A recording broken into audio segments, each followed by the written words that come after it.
Greetings everyone. நம்ம daily banking and SSC point of வியூல current affairs ஆர்ட் questions பார்த்துட்டு இருக்கோம். இன்னைக்கு என்ன கொஸ்டின்ஸ் இருக்கு அப்படிங்கறத பார்ப்போம். First question, which wildlife sanctuary is chosen for Project Cheetah after Kuno National Park அப்படின்னு கேட்டிருக்காங்க.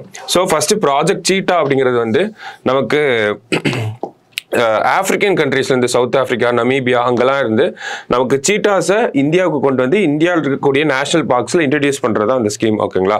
ஸோ ஃபர்ஸ்ட் ப்ராஜெக்ட் சீட்டாவில் வந்து நம்ம சீட்டா சைடு வாங்கிட்டு வந்து எங்கே விட்டுருப்போம் அப்படின்னா கியூனோ நேஷனல் பார்க், மத்திய பிரதேசில் இருக்கக்கூடிய கியூனோ நேஷனல் பார்க்கில் விட்டுருப்போம்.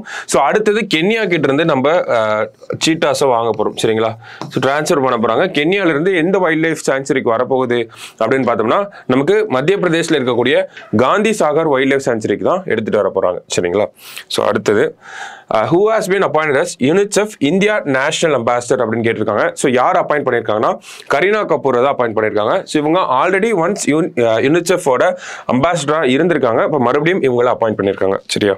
அடுத்தது, which country has sent a spacecraft to collect samples from the dark side of the moon and bring them back to earth அப்படின்னு கேட்டிருக்காங்க. ஓகேவா? So dark side of the moon அப்படின்னா நமக்கு மூனோட south போலுக்கு அனுப்ப போறாங்க. ஓகேவா? ஸோ நம்மளோட சந்திராயன் 3 தான் ஃபர்ஸ்ட் டைமா மூனோட சவுத் போல்ல போய் லேண்ட் ஆன ஒரு ஒரு ஸ்பேஸ் கிராஃப்டா இருக்கு. ஓகேங்களா? ஸோ அதுக்கப்புறமா யார் பண்ண போறாங்க அப்படின்னா சைனா பண்ண போறாங்க. ஸோ சைனாவோட சாங்கே 6 அப்படின்னு சொல்லக்கூடிய இந்த ஒரு ஸ்பேஸ் கிராஃப்ட் தான் என்ன பண்ண போகுதுன்னா மூனோட சவுத் போல் போய் அங்கிருந்து சாம்பிள்ஸை கலெக்ட் பண்ணிட்டு திரும்பி எர்த்துக்கு வர போறாங்க. ஸோ இதுதான் இந்த மிஷன் 53 days நடக்கும் அப்படிங்கிறத சொல்லியிருக்காங்க. 53 daysக்குள்ள இந்த ஓவரால் மிஷனே கம்ப்ளீட் ஆயிடும். ஓகேவா? ஸோ அடுத்தது, press freedom index is released by அப்படின்னு கேட்டிருக்காங்க. ஸோ எப்போ ரிலீஸ் பண்ணுவாங்கன்னா May 3 ரிலீஸ் பண்ணுவாங்க. இந்தியாவோட ரேங்கிங் என்ன அப்படிங்கிறது நேற்று தான் பார்த்துருந்தோம். 159th ரேங்க்ல இந்தியா வந்து இருக்காங்க.